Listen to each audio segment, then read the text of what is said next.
How's it going, everybody? I'm the best. It's the best there was, the best there ever will be. There'll be none before me, and there'll be none after me. Therefore, I am the one and only Jake Kobe, and welcome to Wrestling Made Simple. We got an action-packed week this week with your news of the week, followed by your SmackDown and Raw reviews, and then because it's the week of the big game, we're looking into Haltime Heat, the program that actually aired at the halftime of the Super Bowl. I think that's a really cool thing to look at, so we'll be taking a look at the match itself, the empty arena match between The Rock and Mankind.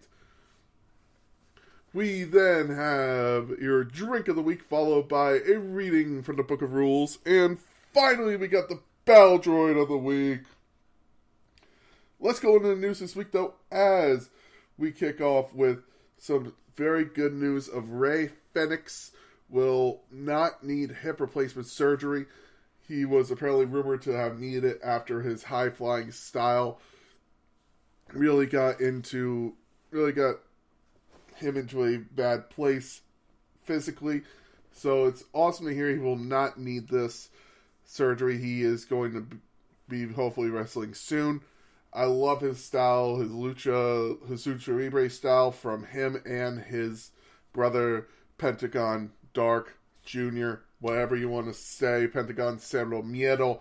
I watched them in Lucha Underground, AAA, Impact. I would love to see him one day in WWE. I think they are amazing wrestlers, so it's awesome to hear that he will not be needing that much time away from the ring. We then cut to some sad news as WWE personality, TNA personality, who appeared several times for both promotions, and country legend Toby Keith has passed away. He was 62 years old. The man lived like a cowboy. He battled cancer very quietly, and at 62 passed away from stomach cancer. It's very sad to hear. He was even playing another tour. That's a tough man right there. He passed away today at 62 years old. His legend will never be forgotten. I'm sure he's up there right now partying with his good friend Jimmy Buffett in heaven. Rest in peace. Thank you for everything you did. And finally, we can move on to Elimination Chamber, as Elimination Chamber has announced their first Elimination Chamber match, the women's match, which will be a number one contenders match for the Women's World Championship at WrestleMania. Now, the question is, who's going to be in it? As we had a qualifying match on Raw this week. I will go into that later in my Raw review. I'm sure a couple people will be easy to get to guess, but there will be some more to fill up those other few spots. But let's move on to SmackDown. SmackDown kicked off with Logan Paul talking about being the toughest guy on the roster. He took a couple shots at Seth Rollins and CM Punk, who got hurt. Logan said the brass knuckles at the Royal Rumble were a trap, and he fooled Kevin Owens. You would have then Kevin Owens come out challenging him for a rematch. Logan said, "You're too close to me and you smell really bad." Kevin said, "I'm sorry, it's because I bathed in Prime before I got here."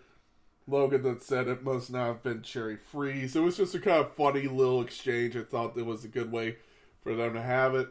You would then get Kevin Owens versus Austin Theory. Nice little match. Kevin Owens would pick up the win over Austin Theory.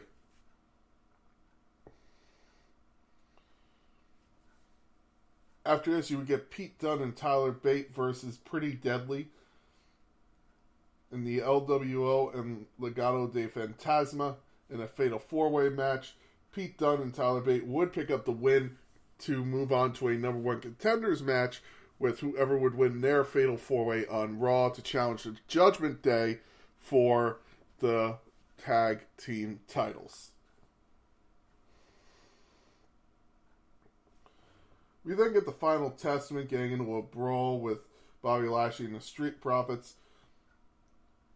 Scarlett would try to interfere, which would lead to B-Fab actually taking her out. I thought this was a very good move. I like B-Fab in this group.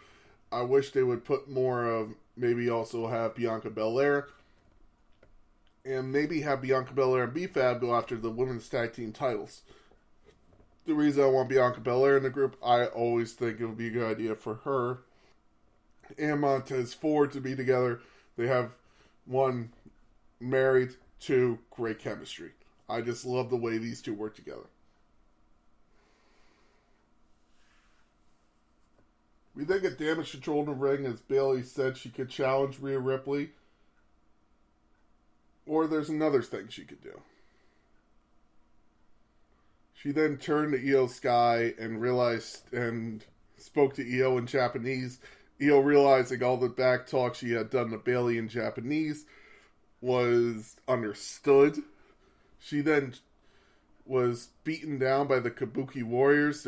She fought him off with a steel pipe and challenged Io to a match at WrestleMania, so she has made her choice. Bayley is now going to challenge Io Sky for a match at WrestleMania.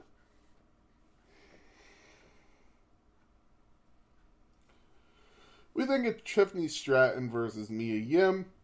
It was Tiffany Stratton's SmackDown debut. She is officially a SmackDown roster member, and she would beat Mia Yim. It was a nice little win for Tiffany Stratton. I'm just wondering what the hell is going on with Michi and Mia Yim. Of why would you bring her back if she's just going to lose these kind of matches? It's a sad thing, and I have the same problem with AEW of if your roster's way too big, you are never going to get everyone getting the respect they deserve. This is why they need single branded pay-per-views. We then got to the main event of Universal Champion Roman Reigns would come out along with Cody Rhodes. Cody said, if you want to go for my little brother and Seth Rollins and challenge him, go ahead. But I've already beaten everybody who's contended for that title. It's kind of the second place championship. Cody Rhodes would say he's not just here to finish the story. He's here to destroy Roman, destroy the bloodline, destroy everything that Roman stands for. And that also includes not going for the title at WrestleMania. The Rock would come out, and let's tune in to Cody Rhodes fans right now, as it looks like The Rock is going to be challenging Roman Reigns for WrestleMania 40 for the Universal title. We have some Cody Rhodes fans go right now. Let's cut to them. Cody Rhodes fans, how are you doing? All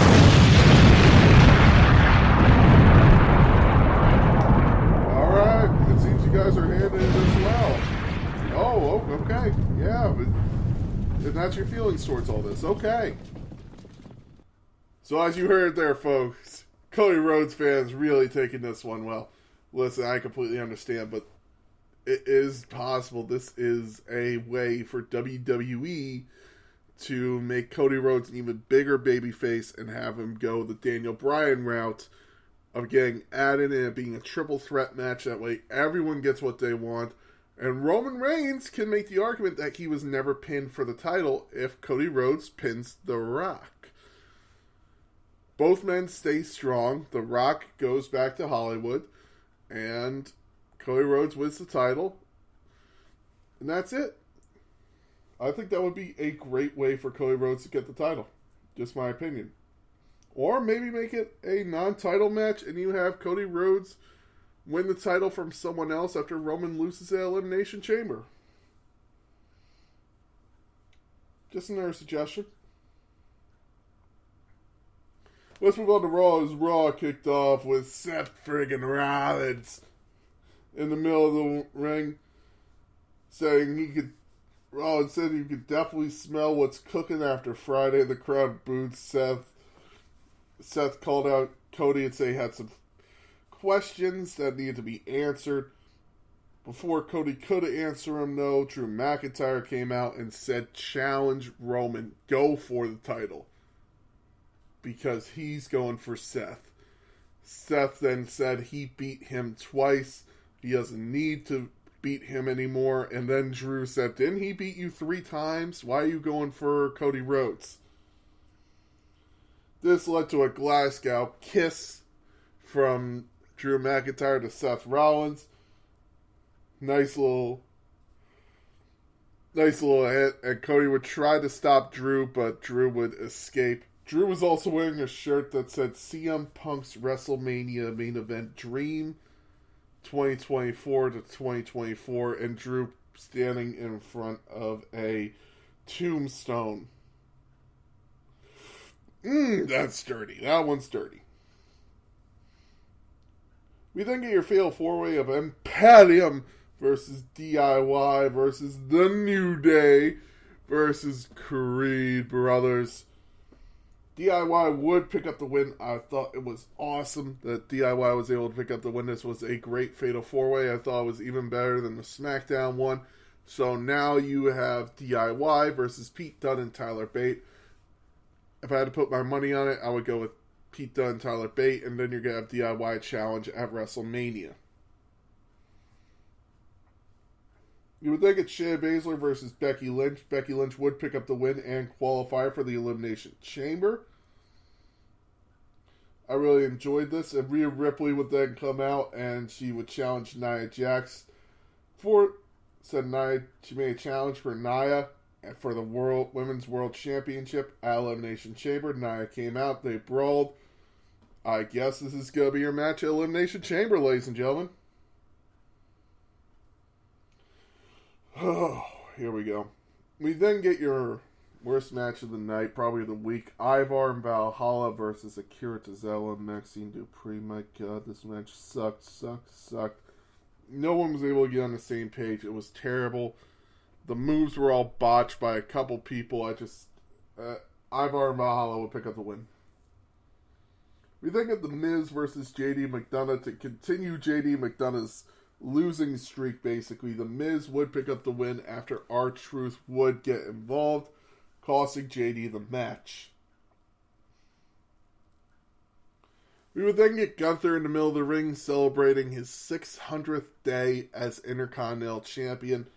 Gunther would then get confronted by Jey Uso. Jey Uso would then challenge Gunther for the title. Gunther would basically laugh him off and say he's going to beat him. So, I don't know what's going to happen. Probably it's going to be a match at Elimination Chamber. We then get the Kabuki Warriors defending their titles against Katana Chance and Kaden Carter. The Kabuki Warriors would pick up the win in a kind of quick match. I thought it was a good match, but it was too quick to really judge. The Kabuki Warriors would retain their titles. And in your main event, we get Cody Rhodes versus Shinsuke Nakamura in a bull rope match. Awesome match to watch. Thought this was fun. Thought it was different. Cody Rhodes picks up the win in the match type his father made famous. I was very excited for this match. Thought it was fun. And then Drew McIntyre would come out and Claymore Cody Rhodes. I imagine this is going to be the match for Elimination Chamber. Great Raw and SmackDown this week. A couple really down points, but most of it was very good. And I know people are going to be asking me Team Rock or Team Cody. Which one do I want to go for WrestleMania? I'm whoever's going to put on the best match. I don't know who it's going to be. I would love to see a triple threat match. I think it would be the best way for everyone. But that's just me. Let's move on to Halftime Heat. January 31st, 1999. Ooh, this was a fun one to look back on. The Rock winning the title at the Royal Rumble from Mankind in a very dubious way of having a kind of pre-recorded I Quit from Mankind. I thought this was a fun match to watch back on because it would never happen now. Here's how it happened. You would have The Rock and Mankind show up. Vince McMahon was the only one in the building due to the fact he was the special guest announcer. What really sucked about this match, though, was Shane McMahon at the time was just terrible at this time. He didn't really hone in on his character yet. He was in on the corporation, and it just didn't feel right. So him on commentary for Heat was just bad. Michael Cole will explain there's no DQs, no countouts, no one else is in the building except for Vince and Earl Hebner for the referee. You would then have Mankind and The Rock go at it. I mean, they would hit each other with steel chairs. You would actually have them brawl through the office. The Rock would be waiting on top of the stairs to hit Mankind with a trash can, and Mankind, God bless Mick Foley, man. His body at this time was unbelievable. Must have been going through a lot of pain as he rolled down those arena stairs. He would take hit after hit from The Rock. The Rock would chug a bottle of Jack Daniels, and you would have Mankind punch him as they battle through the kitchen. You would then have The Rock they would fight into a kind of a catering area where people were, so it technically was an empty arena match. They would fight through catering, food getting thrown at people. Thought that was funny. And then you would have them actually go into an office, and The Rock starts beating the crap out of Mankind, picks up the phone and goes, "Hello, Mankind, can you come to the phone right now?" He's getting his ass kicked, and he's got a boot in his face. He would then kick Mankind in the face, and then he would see that there was a woman in the office, and he would go, "How's it going, honey? Like The Rock? Like what The Rock's word? Well, The Rock doesn't care about you. He cares about the WWF Championship." And then he would get the crap beat out of him by Mankind. You would then have Mankind show up from behind, and they would just fight. It was a great fight. And it finally ends as The Rock gets underneath a forklift, and Mankind looks up and sees a bunch of beer kegs under it. Mankind beats The Rock so heavily, and then he starts lowering the forklift. The Rock tries to move, but Mankind gets out from the forklift and holds him down. And you see the forklift lower onto The Rock, holding him down for the 1, 2, 3. Mankind picks up the win and is your new WWF champion. This was his second reign with the title, and it was just fun to see. If you're looking for a fun little match to watch and just introduce people to our sport, this is a great one to watch. Woo! I could use a drink. Now, in honor, as I know some people didn't want this Super Bowl, but this one's going to have a little bit of a flair to it as well. A Miami Vice with a 43 floater. The 43 is for the yellow. You would have the red for the red, white, and yellow for both teams' uniforms because they both wear red, white, and yellow of the Chiefs and the 49ers. So you're going to need 2 ounces of white rum, 2 cups of strawberries, 1.5 ounce simple syrup, 1/2 ounce of grenadine, 2 ounces of white rum again, 1.5 ounce cream of coconut, 1.5 ounce of pineapple juice. Blend the ingredients for each layer until smooth. Pour the 2 mixes into a hurricane glass, alternating layers. At the same time, use a spoon to divide it down the middle. Garnish with a strawberry. And then you're going to add a floater of the 43 so you have the red, white, and yellow.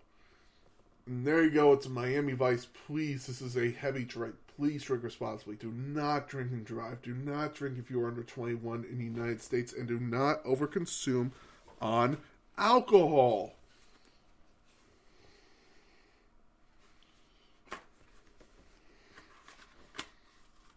And now we're reading from the Book of Rules. Ring gear. Tag team accessories together. Tag team who accessorizes together are more likely to succeed. A reading from the Book of Rules. And now, everybody, it is time for the Battle Droid of the Week. The Battle Droid of the Week, I could make it anyone who was involved in this mixed tag team match, but the worst was Maxine Dupree. So, Maxine Dupree, congratulations. You're going to be a Battle Droid of the Week. I love that she's worked on her in-ring prowess. She's gotten 1,000,000 times better from where she was. She's great, and I love her character, but damn it, there's still so much that needs to be worked on. I mean, just going for a sunset flip, which is supposed to be one of the easiest moves a wrestler can pull off if they're in WWE. Now, I know there is no way I could ever pull off a sunset flip. I'm not a pro wrestler. So, because of the way she was just moving, it was just every move she was making just felt wrong. Maxine Dupree, congratulations. You are the Battle Droid of the Week. Here's your award. Uh-oh. Ladies and gentlemen, thank you very much for listening. I've been the Big Guy. This has been Wrestling Made Simple. I hope you have a great week in wrestling. Next week, we will start our Elimination Chamber reviews. This week, I just wanted to do something fun for the Super Bowl. And by the way, my pick is the Chiefs to beat the 49ers in a very close game.